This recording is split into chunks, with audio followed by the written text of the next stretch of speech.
Welcome to another edition of Green is Good. We're so excited to have with us today Dave Goodman. He's the founder and owner of Coco Jack and CocoJack.com. You could find him and his products at www.coco-jack.com. Welcome to Green is Good, Dave. Thank you so much. Hey, it's always great to have a native New Yorker on the show with me. And Dave, we're here today in Los Angeles at the LA version of the Green Festival. Before we get talking about the Green Festival and before we get talking about Coco Jack, I want you to talk about Dave Goodman and the story and the journey from New York to an ecopreneur and founder of the Coco Jack. That's a great question. Thank you. Well, it's great to be here for me too. I was born and raised in New York City. I was born on a cold, windy day in January. And I went to prep school and I became a classical musician when I was 14 years old. I don't look like it anymore, but I went to Juilliard and Curtis as a musician, and I quickly just wasn't satisfied with the options for me there, and so I decided to start my own orchestra as an orchestra conductor. So I was sort of a prodigy orchestra conductor in my teens and built an orchestra in New York City. We traveled throughout the Northeast, and it was very fun. It was like building your own company. You know, I put everything together, I produced it, I did all the kind of like back office work as well as the conducting, which was a lot of fun. But I was very passionate about it, and I burnt out pretty hard. So I took, when I was 24, I got my driver's license because I'm a New Yorker, and that's, you don't even think to ever leave New York. Right. And I got on the road and made it out to California, and decided to start working on my health because I just wasn't well. And so I spent a good amount of time working on my health and studying politics and studying economics and studying raw foods. Eventually, I spent a year getting my pilot's license in Colorado. When I got back to New York, I wasn't in good shape. I wasn't healthy. I wasn't feeling good. I was overweight, like I am right now, but I was overweight, and I was going to the gym every day, and it wasn't working. And a buddy of mine who was probably 21 years old, 22 years, had literally just died of a heart attack, and I was mortified. And I said, gosh, I'm at this stage of my health. I'm 24 years old. This is what happens. You start going down and down and down and down until the grave. And I said, well, I'm not ready for that. And when I got back to New York, a buddy of mine had been, they were going to take out part of his colon. He was in his 60s. And when I saw him after 2 years, he looked great. He'd lost 20 pounds. His skin was glowing. They weren't taking out his colon. I said, man, what are you doing? You look great. He says, well, I'm drinking this green juice. And I said, well, I don't know what that is, but give me some because I feel like crap. And so I started drinking the green juice. I had this I went right into a cleansing reaction immediately. I spent 2 weeks in bed, sweating and shivering and shaking like having a detox. I probably lost 20 or 30 pounds of body weight in a couple of weeks. Wow. My skin changed, my mind changed. All my friends said, Dave, you look like a different person. And it became this sort of transformation for me that I just became hooked on. And so I got big into raw foods. I never thought I could be I met these raw foodists back in the 90s. I said, you guys are insane, but that's really interesting. And that was all I thought about it. Right. And then once I started drinking this green juice, I remember I had a chicken from Fairway, this rotisserie chicken in my refrigerator that I bought. I said, wow, I've never eaten these things. These are delicious. And the next day I started drinking the green juice, and I had half the chicken left. The next day I ate the rest of the chicken. I said, this is disgusting. I have no desire for this chicken at all. And then I said, oh, I see how you could become a raw foodist. The way I feel now, I see you could do that. So I started getting more into it and drinking more green juice and detoxing and doing cleanses and colonics and the whole 9 yards about getting healthy. I lost 100 pounds of body weight. My skin was glowing. I felt younger than when I was 16 years old, when I was late 20s, and I was hooked. And anyway, the story goes on and on, but for our purposes, part of the raw food diet is young Thai coconuts, and I ate them. I would go all winter and eat nothing but coconuts and oranges, I think one time. And I would come back with 9 or 10 coconuts in my bag, and with the cleaver and the knife, I'd sort of, say a little prayer, open and start, working on the coconuts with the knife. And I said, there's got to be a better way than this because, I was a musician and my friends were musicians, and it's not worth risking your finger or your hand over a coconut, And so eventually, like most people, I stopped buying them. I stopped drinking them. I sort of, I tried the stuff in the box. I'm like, it's not right. The fresh thing, you can't replace it. And so I had this idea in my head. It was the Coco Jack. It was a very primitive Coco Jack in my head, probably in like 2005, 6.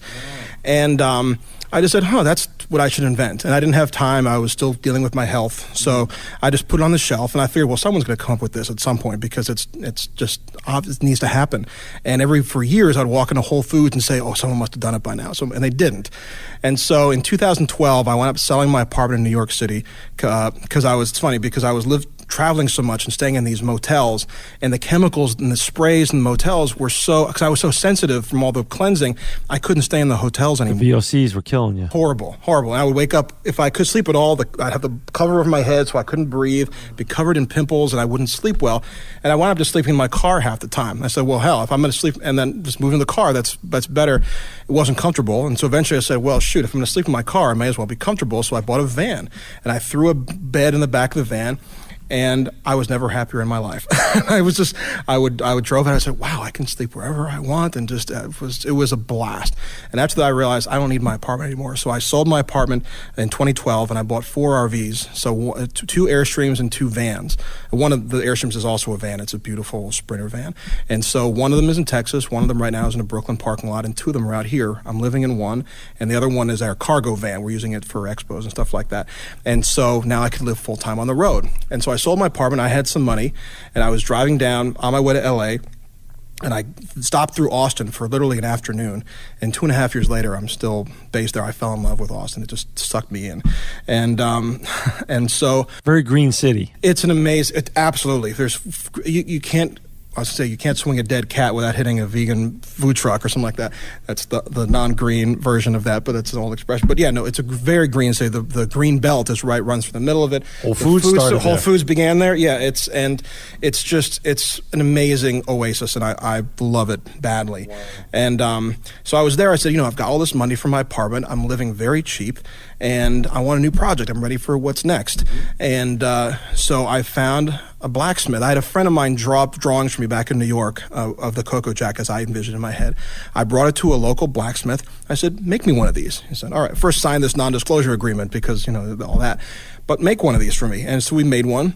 It didn't work. And I said, well, what if we did this? What if we did that?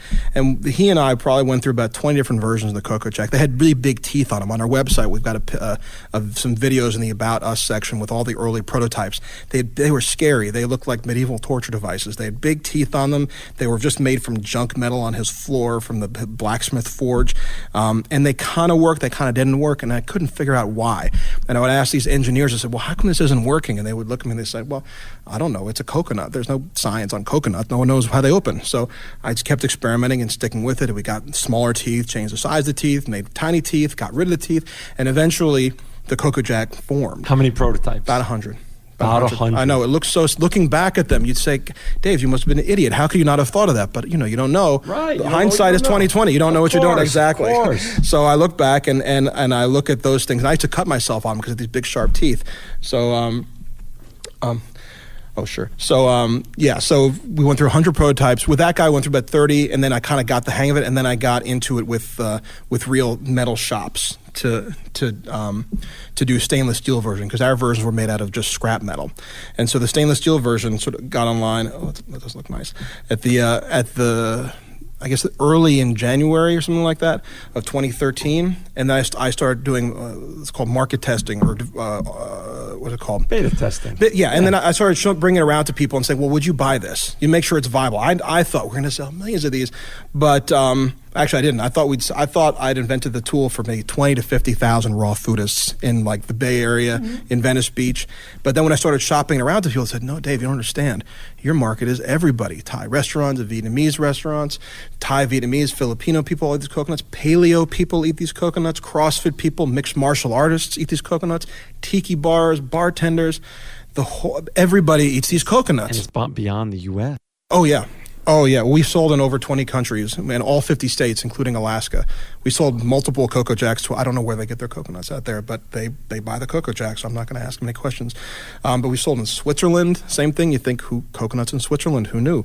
And Sweden, Denmark, all over the place. Of course, Hong Kong, Singapore, Australia, New Zealand, Canada, South Africa, Israel, United Arab Emirates, Kuwait, everywhere. So these coconuts are huge. And so I realized Dave, you're actually really onto something here. It's not just the raw and food this was scene. about a year ago? This was just about a year and a half ago, early 2013, that I started realizing, because I shopped around and said, well, would you buy this? They say, yes. Well, what would you want to pay for it? Because I needed to find manufacturers. I was looking in the USA for manufacturers, and they told me, I figured out exactly about what I had to charge for it. So I went about looking for someone who could make it for less than that. And ideally for a quarter of that, so you could do a nice retail markup. Right. And it was very hard. I talked to 300 manufacturers in the US, and 2 of them could kind of make the prices.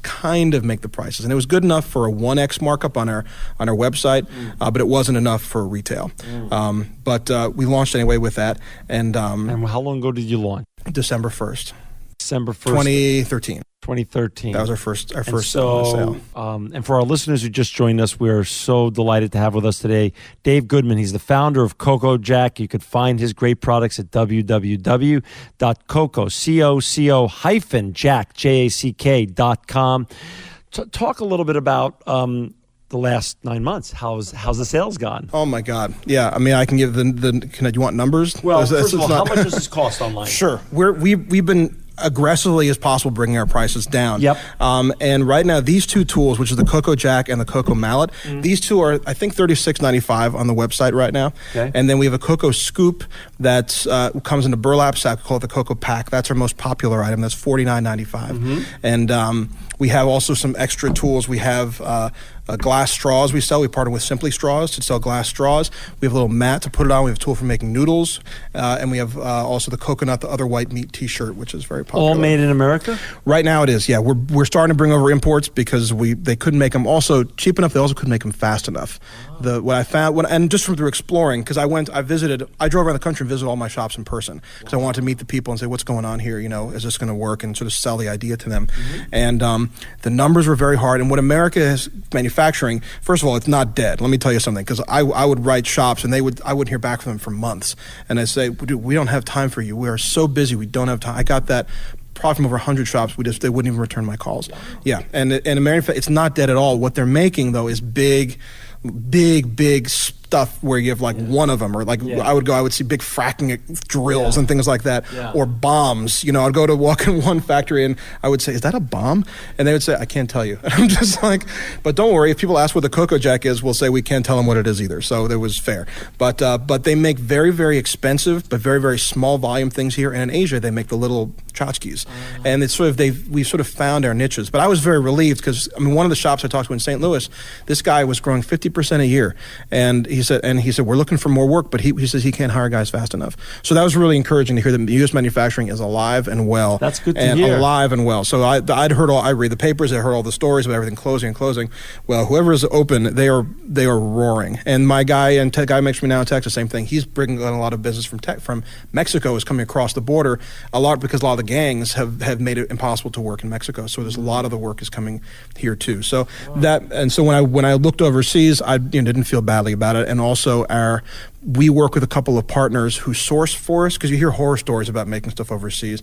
The parts are junk. There's slave labor.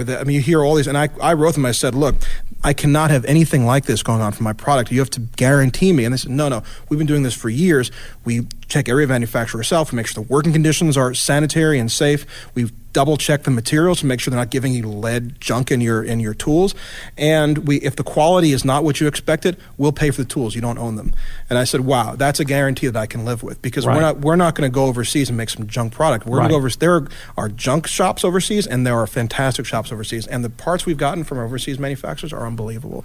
They're beautiful. We've tested them rigorously to make sure they hold up, and they're really good. So it was a difficult process for us to go through, because I really want to go up to your shop, drive it to my guy's shop in Texas and say, hey, where's my order? Hey, dude, I'm not going to fly over to wherever, Shenzhen, and do that. So it was an issue, but I'm very happy with the way things have turned out. Dave, we're broadcasting and taping the show at the LA Green Festival.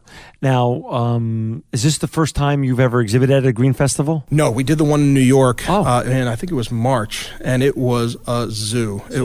So talk about your experience there and here. How's it going? Well, first of all, the people who run it are awesome. That's number one. Kristen has been our contact here, and she's just been dynamite.